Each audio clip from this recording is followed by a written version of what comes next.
7월 18일 월요일 새벽 예배를 하나님 앞에 올려드리겠습니다. 오늘 우리에게 주시는 하나님의 말씀은 히브리서 10장 26절에서 39절까지 말씀입니다. 우리가 진리를 아는 지식을 받은 후 짐짓 죄를 범한 즉 다시 속죄하는 제사가 없고 오직 무서운 마음으로 심판을 기다리는 것과 대적하는 자를 태울 맹렬한 불만 있으리라. 모세의 법을 폐한 자도 두세 증인으로 말미암아 불쌍히 여김을 받지 못하고 죽었거든. 하물며 하나님의 아들을 짓밟고 자기를 거룩하게 한 언약의 피를 부정한 것으로 여기고 은혜의 성령을 욕되게 하는 자가 당연히 받을 형벌은 얼마나 더 무겁겠느냐. 너희는 생각하라. 원수 갚는 것이 내게 있으니 내가 갚으리라 하시고 또다시 주께서 그의 백성을 심판하리라 말씀하신 것을 우리가 아노니 살아계신 하나님의 손에 빠져 들어가는 것이 무서울진저. 전날에 너희가 빛을 받은 후에 고난의 큰 싸움을 견뎌낸 것을 생각하라. 혹은 비방과 환난으로서 사람에게 구경거리가 되고 혹은 이런 형편에 있는 자들과 사귀는 자가 되었으니 너희가 갇힌 자를 동정하고 너희 소유를 빼앗기는 것도 기쁘게 당한 것은 더 낫고 연구한 소유가 있는 줄 알미라. 그러므로 너희 담대함을 버리지 말라. 이것이 큰 상을 얻게 하느니라. 너희에게 인내가 필요함은 너희가 하나님의 뜻을 행한 후에 약속하신 것을 받기 위함이라. 잠깐 후면 오실 이가 오시리니 지체하지 아니하시리라. 나의 의는 믿음으로 말미암아 살리라. 또한 뒤로 물러가면 내 마음이 그를 기뻐하지 아니하리라 하셨느니라. 우리는 뒤로 물러가 멸망할 자가 아니요 오직 영혼을 구원함에 이르는 믿음을 가진 자니라. 아멘. 네, 오늘 본문은 대제사장이신 그리스도의 사역에 대한 설명과 그의 근거한 권면이 계속되고 있습니다. 오늘 본문 앞절의 내용에서는 그리스도는 하나님께 나아가는 새로운 생명의 길이라는 사실과 더불어서 성도는 진실한 마음과 온전한 믿음으로 하나님께 나아가며 서로 격려하며 모이기에 힘써야 한다는 사실을 일깨우고 있습니다. 그리고 이어서 오늘 본문에서는 배교에 대한 경고와 고난받는 자들에 대한 위로와 또 인내를 위한 격려가 이어지고 있습니다. 먼저 26절에서 31절을 통해서 배교자들을 향한 대심판을 경고하고 있습니다. 저자는 우리가 진리를 아는 지식을 받은 후 짐짓 죄를 범하게 되면 그것을 다시 속죄하는 제사가 없다고 말합니다. 이 26절의 본문을 우리말 성경으로 보게 되면 만일 우리가 진리에 대해 지식을 받아들인 후에 일부러 죄를 지으면 속죄하는 제사가 더 이상 남아있지 않습니다. 라고 말하고 있습니다. 여기에서 말하는 죄를 범하는 것은 일상에서 범하는 죄를 말하는 것이 아닙니다. 만약 그와 같은 죄를 말한다면 이 세상에서 용서받을 수 있는 사람은 단 한 사람도 없을 것입니다. 성경은 분명히 형제를 사랑하라고 말합니다. 그리고 예수 그리스도를 주로 시인한 모든 이들은 이 사실을 너무나도 확실하게 잘 알고 있습니다. 그러나 순간순간 형제를 미워하고 또 시기하고 질투하는 일들이 우리 안에 얼마나 많이 있습니까? 만약 그와 같은 죄를 모두 포함하여서 이 말씀을 듣게 된다면 그 어느 누구라도 용서함을 받을 수 없는 것입니다. 그렇다면 오늘 본문에서 말하는 죄는 무엇을 말하는 것일까요? 그것은 바로 믿음에서 떨어져 나가는 것, 즉 배교의 행위를 말하고 있는 것입니다. 예수님을 믿기로 작정한 이들이 자신들이 처한 상황으로 인하여서 다시금 유대교로 돌아가려는 행동을 취하는 자들을 향해서 심판의 메시지를 던지고 있습니다. 이들은 단번에 영원한 제사를 드린 예수 그리스도를 저버린 자들입니다. 사람이 범하는 죄는 무지 혹은 과실에서 그 원인이 되는 경우가 있지만 예수 그리스도를 구주로 영접한 이들이 다시금 유대교 혹은 우상을 섬기는 다른 종교를 따라간다는 것은 자신들이 의도적으로 결단한 것이기 때문에 더욱이 용서받을 수 없는 죄가 되는 것입니다. 하나님을 믿는 신앙을 저버린다는 것은 하나님의 은혜를 부인하고 완전히 그로부터 단절된 행동을 이야기하는 것입니다.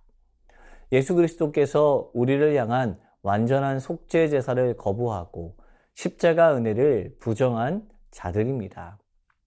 우리 삶에 있어서 십자가의 은혜를 부정하는 일은 실수나 무지로 행할 수 있는 것이 아닙니다. 오히려 너무나도 명확하게 하나님을 떠나기로 결단한 이들이 행할 수 있는 결단입니다. 그렇기 때문에 이 죄에 대해서는 절대로 용서함이 없는 것입니다. 그들에게는 오직 떨리는 마음으로 심판을 기다릴 수밖에 없고 그들을 삼키는 맹렬한 불만 남아 있습니다. 저자는 모세의 법을 폐한 자도 불쌍히 여김을 받지 못하였음을 강조하면서 하나님의 아들을 짓밟고 자기를 거룩하게 한 언약의 피를 부정한 것으로 여기고 은혜의 성령을 욕되게 하는 자가 당연히 받을 형벌은 얼마나 더 무겁겠느냐라고 이야기합니다. 신앙생활을 함에 있어서 더 많이 두려워하며 걱정해야 하는 자들은 믿지 않는 다른 이들이 아니라 바로 믿고 있는 우리의 신앙입니다. 지금 믿지 않고 있는 것이 두려운 것이 아닙니다. 오히려 지금 신앙을 가지고 있는 우리의 삶을 더욱더 정직하게 돌아보아야 합니다. 히브리서 3장 12절에서 형제들아 너희는 삼가 혹 너희 중에 누가 믿지 아니하는 악한 마음을 품고 살아계신 하나님에게서 떨어질까 조심할 것이요 라고 말씀하고 있습니다. 베드로후서 3장 17절에서는 그러므로 사랑하는 자들아 너희가 이것을 미리 알았은즉 무법한 자들의 미혹에 이끌려 너희가 굳센 데서 떨어질까 삼가라 라고 말씀하고 있습니다. 오늘 저자의 온통 관심은 그리스도를 믿고 있는 이들을 향해 있습니다. 그리스도를 믿는 이들이 현재의 고난으로 인하여서 그리스도를 버리고 영원한 형벌에 처할까 봐 그것이 두려운 것입니다. 하나님은 자신의 이름으로 완전한 맹세를 하셨습니다. 그 맹세로 성도는 하나님의 백성이 되어 은혜 가운데 살아가고 있습니다. 그런데 완전하신 하나님께서 자신의 이름으로 하신 맹세를 저버리고 오늘 나의 유익을 위해서 하나님을 등지는 행위를 하게 된다면 하나님과의 언약을 파괴하고 깨뜨리는 반역 행위가 되는 것입니다. 그렇기 때문에 하나님은 그것에 대해서 친히 심판하신다라고 말씀하십니다. 이와 같은 심판을 앞에 두고 있다면 무엇이 무겁고 더 무거운 것인지 구분할 수 있어야 합니다. 하나님을 믿는 우리에게 가장 중요한 것은 주님을 향한 변치 않는 마음입니다. 주님을 처음 영접하였을 때 우리는 얼마나 많은 고난의 큰 싸움을 싸워 이겨 견뎌왔습니까? 그렇게 주님을 알게 되었고 믿음 안에서 살아가게 되었는데 어느덧 삶을 살아가다 보면 주님을 믿는 삶보다 더 나아 보이는 삶이 눈에 보이는 것입니다. 주님을 믿는다고 겪게 되는 어려움들이 이전에는 당연해 보였고 또한 감당할 만한 시험이라고 여겨졌다가 이제 어느덧 그 시험 자체가 더 이상은 감당하기 어려운 것이 되어버린 것입니다. 당시 회심한 유대인들이 세례를 받을 경우 동포 유대인들에게 더 많은 핍박을 받게 되었습니다.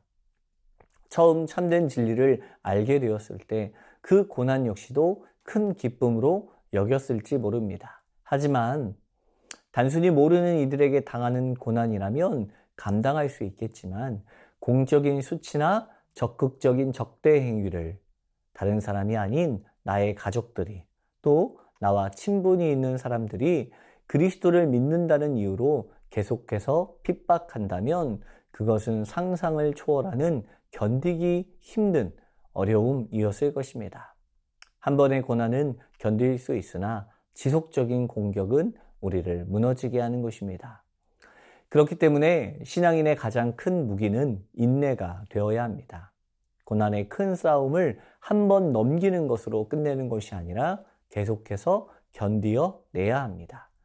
아무리 많은 비방과 환난으로 내가 구경거리가 되고 갇히게 되고 나의 소유를 빼앗긴다 할지라도 그 모든 것을 기쁘게 당할 수 있는 이유는 하나님의 맹세로 우리를 그의 영원한 나라라는 그 소유를 주셨기 때문입니다.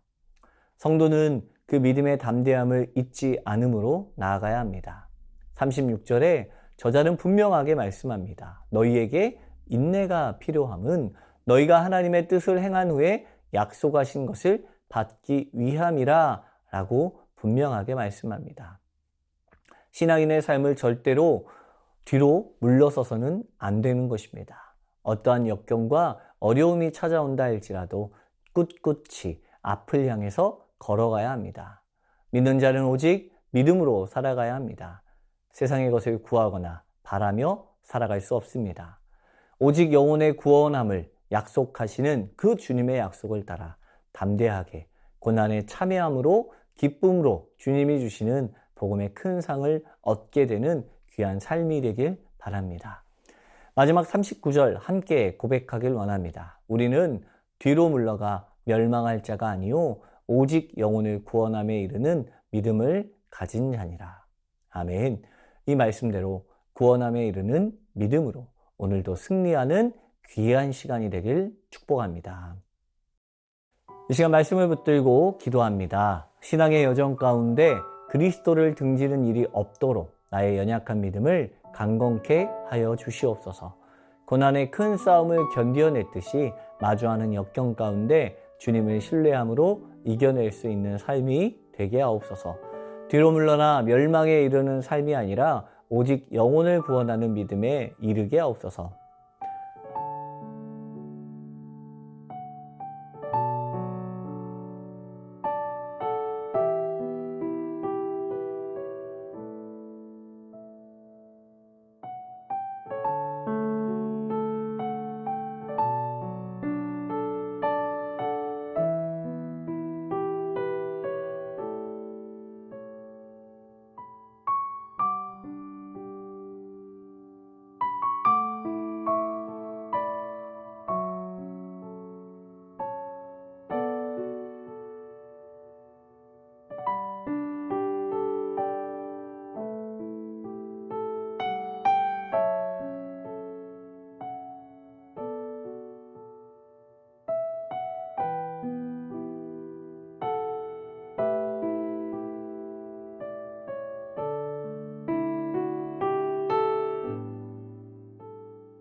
나라와 열방을 위해서 기도합니다.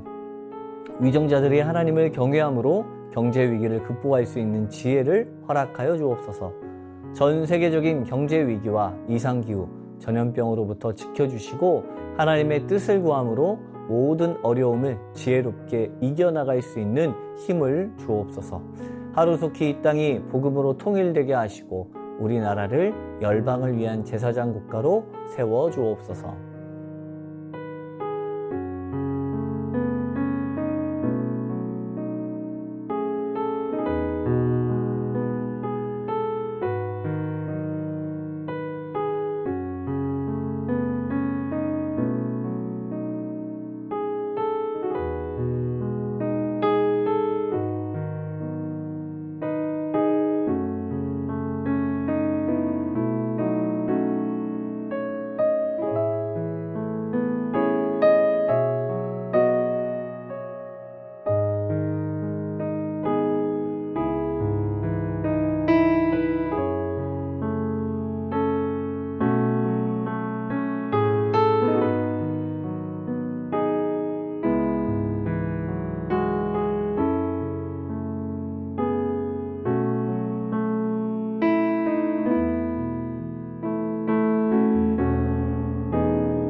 교회를 위해서 기도합니다. 광주 새순교회가 십자가 복음의 능력 위에 세워지게 하시고 예수님과 동행하는 공동체로 서게 하옵소서. 담임 목사님과 교회 리더십 가운데 하나님의 지혜와 능력을 주셔서 맡기신 사역을 잘 감당해 나가게 하소서. 다음 세대 여름 사역을 통해서 믿음의 굳건함이 세워지게 하옵시고 지도교육자와 교사 순장들이 성령의 능력으로 붙잡혀 가르치게 하옵소서.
선교사님과 환우분들을 위해서 기도합니다. 오늘은 캄보디아 조학현 정승원 선교사님을 위해서 기도합니다.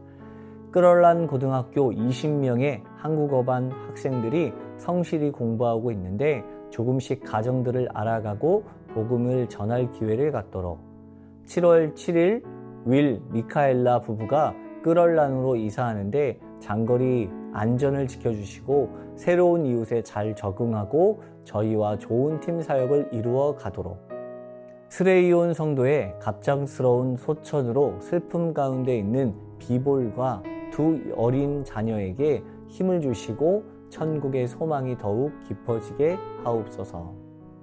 환우분들을 위해서 기도하겠습니다. 문현자 권사님, 권오순 권사님, 임이남 권사님, 추명우 성도님, 추승민 형제, 이춘실 집사님, 김인혜 집사님, 최혁기 성도님, 이길태 집사님, 김찬준 집사님, 김영자 권사님, 정승금 권사님, 김복남 권사님, 김광순 집사님, 박문천 집사님, 노성빈 형제님, 최혜랑 집사님, 아버님을 위해서 함께 기도하겠습니다. 이 시간 선교사님과 환우분들을 위해서 기도하시다가 개인 기도로 나아가겠습니다.